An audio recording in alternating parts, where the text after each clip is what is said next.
27 तारीख को general Sahir Shamshad retire हो जाएंगे, तो कब तवक्को रखनी चाहिए कि चीफ ऑफ डिफेंस फोर्सेस उसकी तैनाती का नोटिफिकेशन जारी होगा? मेरा ख्याल है इंस्टेंटली हो जाना चाहिए। कोई इसमें अभी 10 दिन बाकी हैं, तो इंस्टेंटली होना चाहिए। बीच में कोई गैप तो कथित तौर पे नहीं आएगा इंशाल्लाह। और चीफ ऑफ डिफेंस फोर्सेस की तैनाती से क्या ऐसी तब्दीलियां हैं या निज़ाम के अंदर मजबूती और बेहतरी है जो इम्कानात आपकी नज़र में हैं जो सामने आ सकती है?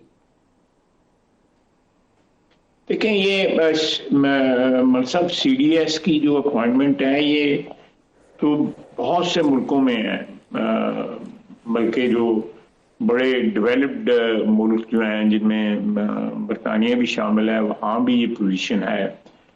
CDS की पोजीशन जो है इंडिया में भी है। इसी किस्म का एक ओहदा जो है विद डिफरेंट टाइटल और नॉमेनक्लेचर जो है US में भी है। यही चीज़ें जो है बहुत से यूरोपियन कंट्रीज में भी है।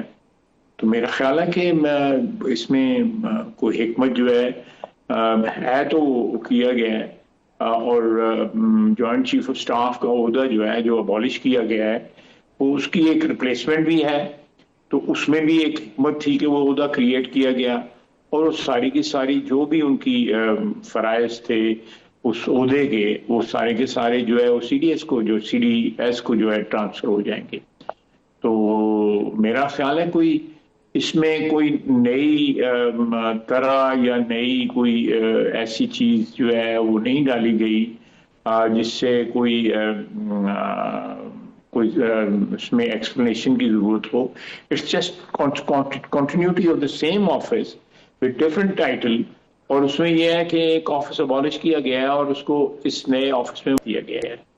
That is all.